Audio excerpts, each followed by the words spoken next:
এই চমৎকার ঘটনাটি সম্পূর্ণভাবে খন্দকের যুদ্ধের সময়কার।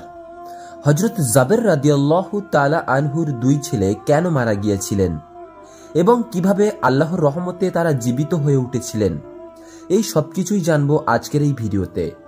খন্দক যুদ্ধের ঠিক আগে রাসূল সাল্লাল্লাহু আলাইহি ওয়াসাল্লামের নির্দেশে সকল সাহাবী কাঁধে কাঁধ মিলিয়ে খন্দক খনন করছিলেন।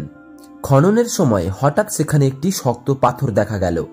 তখন লোকেরা রাসূল সাল্লাল্লাহু আলাইহি ওয়াসাল্লামের কাছে এসে বললেন, হে আল্লাহর নবী, খন্দক খননের সময় একটি শক্ত পাথর বেরিয়েছে।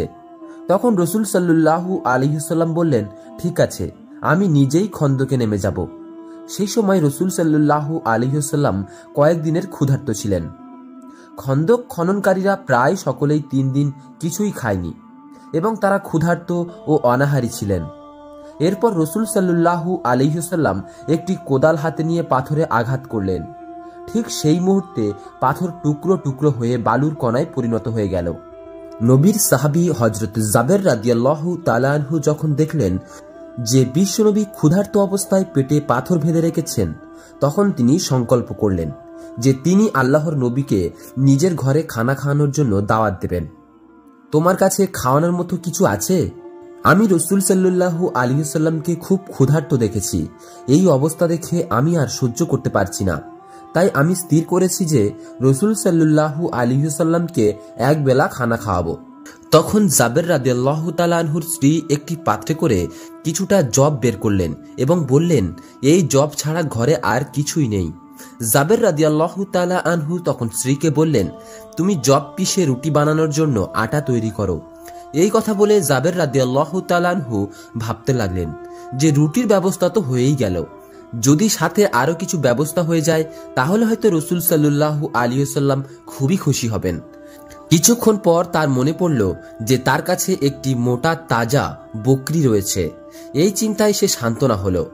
তৎক্ষণাৎ তিনি দৌড়ে রাসূল সাল্লাল্লাহু আলাইহি ওয়াসাল্লামের কাছে পৌঁছে সালাম করে চুপি চুপি নবী করিম সাল্লাল্লাহু আলাইহি ওয়াসাল্লামকে বললেন, ইয়া রাসূলুল্লাহ, আমি তো গরিব মানুষ, আমার কাছে বিশেষ কোনো সম্পদ নেই, কিন্তু আমার অনেক দিনের ইচ্ছা যে আপনাকে একবেলা খানা খাওয়াবো আমার ঘরে দাওয়াত দিয়ে। যদি আপনি আমার দাওয়াত কবুল করেন তাহলে আমি খুশি হব। এই কথা শুনে রাসূল সাল্লাল্লাহু আলাইহি ওয়াসাল্লাম উঁচু আওয়াজে সকল সাহাবীকে সম্বোধন করে বললেন, শোনো হে লোক সকল, তোমরা সবাই শোনো। আজ আমার জাবের আমাদেরকে তার ঘরে খানা খাওয়ানোর জন্য দাওয়াত দিয়েছেন। আমি দাওয়াত কবুল করেছি। তোমরা সবাই তাড়াতাড়ি কাজ শেষ করো। আজ আমরা সবাই জোহরের নামাজের পর জাবেরের ঘরে খানা খেতে যাব। এই কথা শুনে সকল সাহাবীর মুখে হাসি ফুটে উঠল এবং জাবের রাদিয়াল্লাহু তাআলা আনহু অত্যাধিক খুশিতে পাগলের মতো হয়ে গেলেন। তিনি দৌড়ে ঘরের দিকে গেলেন। কিছু দূর যাওয়ার পর তার মনে পড়ল যে এখানে যা সাহাবী রয়েছেন প্রায় 400 থেকে 1000 পর্যন্ত। আমি গরিব মানুষ এবং ঘরে এত লোককে খাওয়ানোর মতো যথেষ্ট খাবার নেই, তাহলে কি হবে? তখন জাবের রাদিয়াল্লাহু তাআলা আনহু ঝড়ের গতিতে আবারও রাসূল সাল্লাল্লাহু আলাইহি ওয়াসাল্লামের কাছে এলেন। তখন নবীকে দেখে বিনয় করে বললেন, ইয়া রাসূলুল্লাহ, আমি তো ভেবেছিলাম আপনি মাত্র কয়েকজন সাহাবীকে নিয়ে আমার ঘরে খানা খেতে আসবেন, কিন্তু আপনি তো সবাইকে দাওয়াত দিয়ে দিলেন। এখন 100 থেকে মতভেদ অনুসারে 1000 পর্যন্ত সাহাবী আমার ঘরে যাবেন। এই কথা আমি বুঝতে পারছি না। আপনি তো জানেন আমি অত্যন্ত গরিব অসহায় মানুষ। এখন কি হবে? এখন আমি কি করব? তখন বিশ্বনবী হযরত মুহাম্মদ সাল্লাল্লাহু আলাইহি ওয়াসাল্লাম জাবের রাদিয়াল্লাহু তাআলা আনহুকে বললেন, হে জাবির, খাবারের বরকত আল্লাহ তাআলা দেন।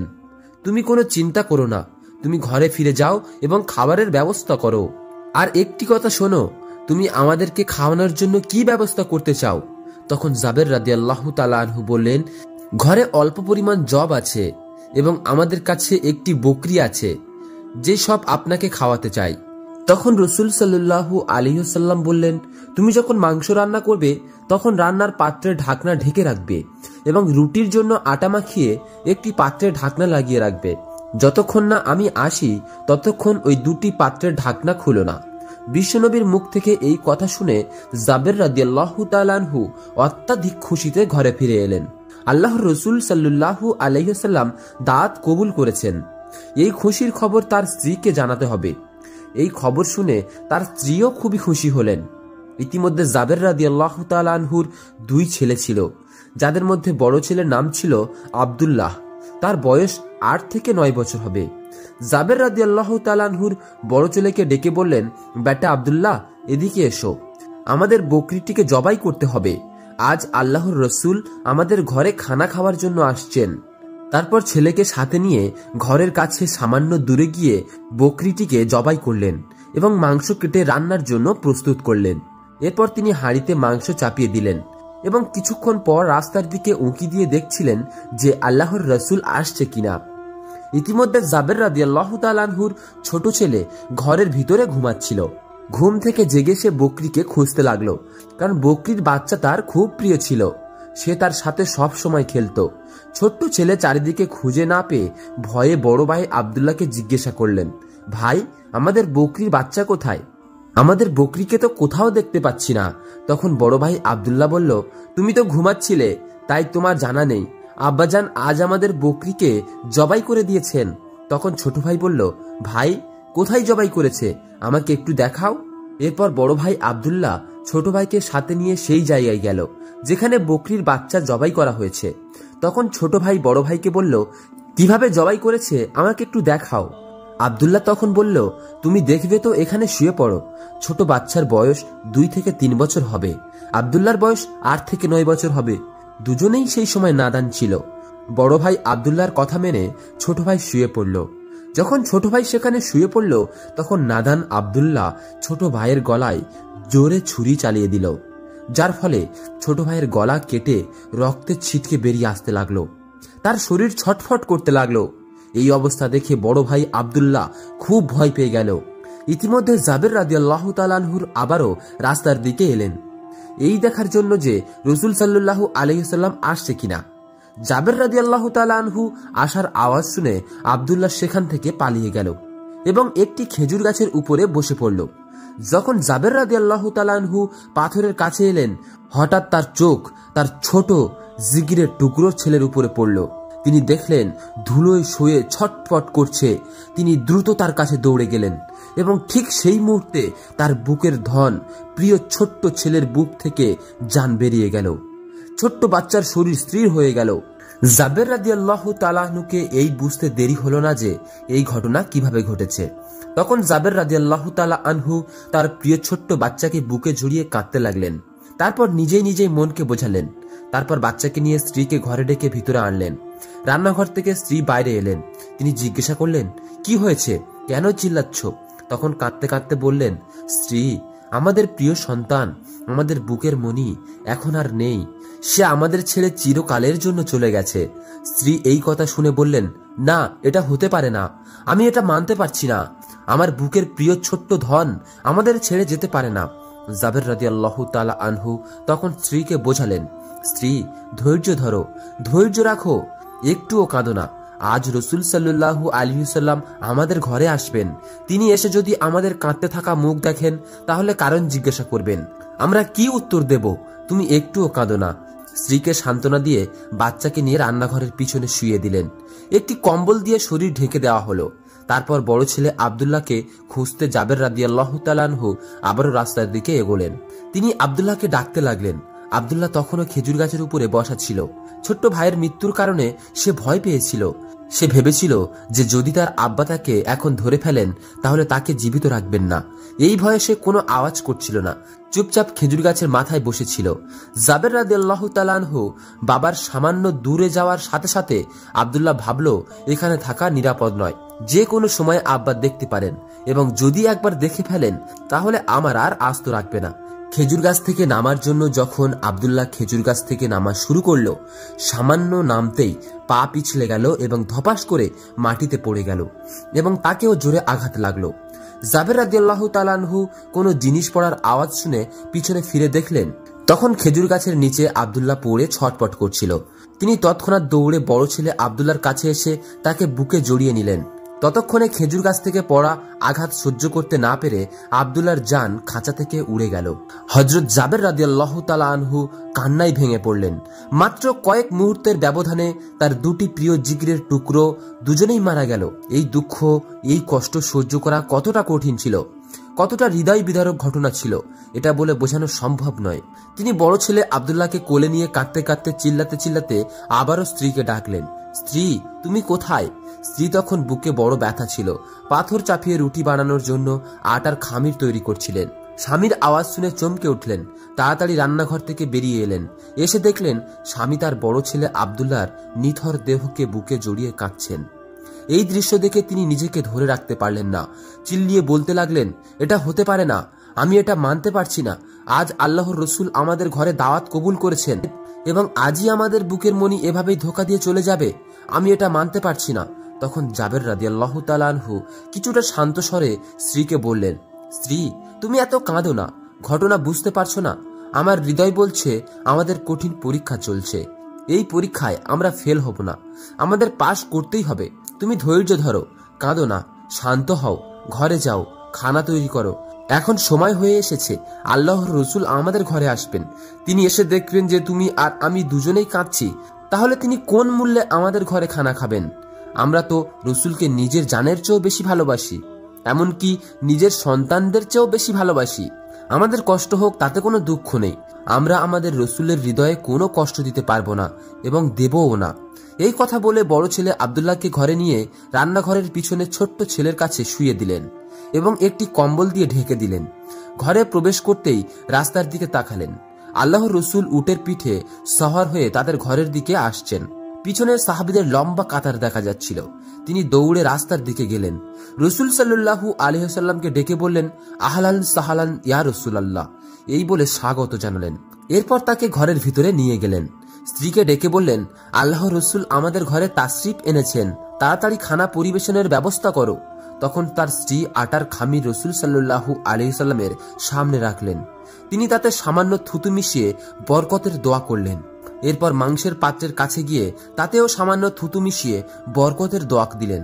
এরপর বললেন, তুমি চুলার উপর থেকে এই পাত্রটি নামিয়ে নেবে না, তুমি সেই থেকেই তরকারি নিয়ে পরিবেশন করো। এরপর রসুল সাল্লাল্লাহু আলাইহি ওয়াসাল্লামকে ঘরের ভিতরে বসার ব্যবস্থা করলেন, দস্তরখানা বিছিয়ে দিলেন, সাথে কয়েকজন সাহাবীকে বসালেন এবং সকল সাহাবীরা ঘরের আঙ্গিনায় বসতে দিলেন। এরপর জাবের রাদিয়াল্লাহু তাআলা আনহু বিশ্বনবীকে ঘরের ভিতরে যাওয়ার অনুরোধ করলেন। আল্লাহ রসুল যখন ঘরের ভিতরে এক পা রেখেছেন এবং অন্য পা বাইরে ছিল, ঠিক সেই মুহূর্তে আল্লাহর হুকুমে ফেরেশতা জিবরাইল আলাইহিস সালাম সেখানে এলেন। তিনি রসুল সাল্লাল্লাহু আলাইহি সাল্লামকে সালাম করে বললেন, হে আল্লাহর রসুল, আমি আপনার জন্য আল্লাহর পক্ষ থেকে বার্তা নিয়ে এসেছি। আল্লাহ পাক আপনাকে বলেছেন যে আপনি আজ জাবেরের ঘরে খানা খাবেন, তার দুই ছেলেকে নিয়ে একসাথে বসে খাবেন। এই বলে হযরত জিবরাইল আলাইহিস সালাম অদৃশ্য হয়ে গেলেন। তারপর রসুল সাল্লাল্লাহু আলাইহি সাল্লাম ঘরের ভিতরে প্রবেশ করার পর পা আবারও বাইরের দিকে বের করে জাবের রাদিয়াল্লাহু তাআলা আনহুকে বললেন, হে জাবির, তোমার দুটো ছেলে আছে, তারা কোথায়? তুমি তাদেরকে ডাকো, আমার সাথে বসে খানা খাবে। জাবের রাদিয়াল্লাহু তাআলা আনহু তখন বললেন, ইয়া রাসূলুল্লাহ, তারা তো ছোট্ট বাচ্চা, হয়তো কোথাও আছে, আপনি সবাইকে নিয়ে খানা খেয়ে নিন, তারা পরে খাবে। রসুল সাল্লাল্লাহু আলাইহি ওয়াসাল্লাম তখন বললেন, না, তুমি তাদের এখনই ডাকো। জাবের রাদিয়াল্লাহু তাআলা আনহু তখন বললেন, তারা পরে খাবে, আপনারা শুরু করুন। রসুল সাল্লাল্লাহু আলাইহি ওয়াসাল্লাম এবার কিছুটা কঠোরতার সাথে বললেন, হে জাবির, তুমি বুঝছো না, তোমার ছেলেদের নিয়ে একসাথে খানা খাওয়া এটা আমার ইচ্ছা নয়, এটা আল্লাহর ইচ্ছা। তুমি আর দেরি করো না, তাড়াতাড়ি ছেলেদের আমার কাছে নিয়ে আসো। তখন হযরত জাবের রাদিয়াল্লাহু তাআলা আনহু কিছুক্ষণ চুপ করে রইলেন। এবার রসুল সাল্লাল্লাহু আলাইহি ওয়াসাল্লামের কানে ঘরের ভিতর থেকে কারোর ধীরে ধীরে কাঁদার আওয়াজ এলো। তখন রসুল সাল্লাল্লাহু আলাইহি ওয়াসাল্লাম বললেন, হে জাবির, ঘরের ভিতরে কে কাঁদছে? জাবের রাদিয়াল্লাহু তাআলা আনহু তখন বললেন, হুজুর, আমার সাথে আসুন, আপনার সকল প্রশ্নের উত্তর পাবেন। এই বলে জাবের রাদিয়াল্লাহু তাআলা আনহু রসুল সাল্লাল্লাহু আলাইহি ওয়াসাল্লামের সাথে নিয়ে রান্নাঘরের পিছনের দিকে গেলেন। তিনি কম্বল দিয়ে ঢাকা দুই দেহ দেখিয়ে বললেন, এরা আমার মনি, এরা আমার হৃদয়ের টুকরো, এখানে শুয়ে আছে, তারা আমাদের ছেড়ে চলে গেছে এবং জীবিত নয়। এই কথা শুনে রসুল সাল্লাল্লাহু আলাইহি ওয়াসাল্লাম স্তব্ধ হয়ে গেলেন, কিছুক্ষণ নীরব হয়ে রইলেন। এরপর জাবের রাদিয়াল্লাহু তাআলা আনহুর কথায় বললেন, তুমি এত কঠোর বাবা, এটা তো আমি আগে জানতাম না। তোমার জিকিরের টুকরা তোমাকে ছেড়ে চলে গেছে, তবুও তুমি আমাকে খাওয়ানোর জন্য পাগল হয়ে গেছো, এমনকি আমাকে আন্দাজও করতে দাওনি। তোমার বুকে দুঃখের পাহাড়, তুমি আমাকে এত ভালোবাসো। তখন রসুল সাল্লাল্লাহু আলাইহি ওয়াসাল্লাম মাটিতে বসে পড়লেন এবং দুই ছেলের বুকে দুই হাত রেখে বললেন, হে জাবিরের ছেলেরা, আমি আল্লাহর রসুল, তোমাদের ডাকছি, তোমরা ওঠো এবং বসো আমার সাথে খানা খাওয়ার জন্য। রসুলের ডাকে দেরি হলো না, কিন্তু সেই ডাকে আল্লাহর কোনো দেরি হলো না। তৎক্ষণাৎ আল্লাহর হুকুমে তা কবুল হয়ে গেল। ছেলেদের জান আবারও তাদের বুকে ফিরে এলো। দুই ভাই জীবিত হয়ে উঠল। এবার রসুল সাল্লাল্লাহু আলাইহি ওয়াসাল্লাম দুই ভাইকে জড়িয়ে ধরে ঘরের ভিতরে নিয়ে গেলেন এবং খানা খাওয়াতে বসালেন।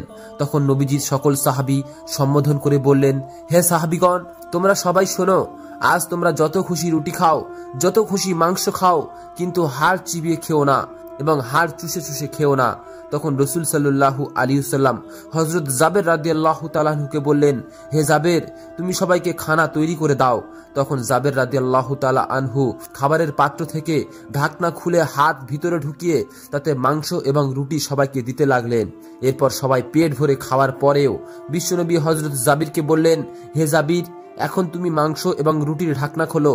হযরত জাবের রাদিয়াল্লাহু তাআলা আনহু মাংস এবং রুটির ঢাকনা খুলতেই দেখলেন আগের মতোই সব মাংস পাত্রে রয়েছে, এক টুকরো মাংস কমে নেই এবং রুটিও কমেনি, সবই আগের মতোই রয়েছে। হযরত জাবের রাদিয়াল্লাহু তাআলা আনহু এই দৃশ্য দেখে অত্যন্ত অবাক হয়ে গেলেন। এরপর বিশ্বনবী হযরত জাবের রাদিয়াল্লাহু তাআলা আনহুকে বললেন, হে জাবের, তুমি মাংস খাওয়ার পরেও সকল হাড় আমার সামনে নিয়ে এসো। হযরত জাবের রাদিয়াল্লাহু তাআলা আনহু হাড়গুলো বিশ্বনবীর সামনে হাজির করলেন। এরপর হাড়গুলো সামনে রেখে নবীজি আল্লাহর দরবারে দোয়া করলেন। ঠিক সেই মুহূর্তে জাবের রাদিয়াল্লাহু তাআলা আনহুর ছোট্ট ছেলের সেই বকরি হাড়গুলোর মাঝ থেকে বেরিয়ে এলো এবং দৌড়ে ছুটতে লাগলো। সুবহানাল্লাহ, এটা ছিল সেই সাহাবায়ে কিরামদের নবীর প্রতি ভালোবাসা। একবার হযরত ফাতেমা রাদিয়াল্লাহু তাআলা আনহা নামাজে বসে কাঁদছিলেন। তার দুই চোখে অশ্রুতে বুক ভিজে যাচ্ছিল। তখন হযরত মুহাম্মদ সাল্লাল্লাহু আলাইহি ওয়াসাল্লাম ফাতেমার ঘরে তাশরিফ এনে ফাতেমার ঘরে প্রবেশ করলেন এবং দেখলেন যে ফাতেমা রাদিয়াল্লাহু তাআলা আনহা জায়নামাজে বসে ফুঁপিয়ে ফুঁপিয়ে কাঁদছেন।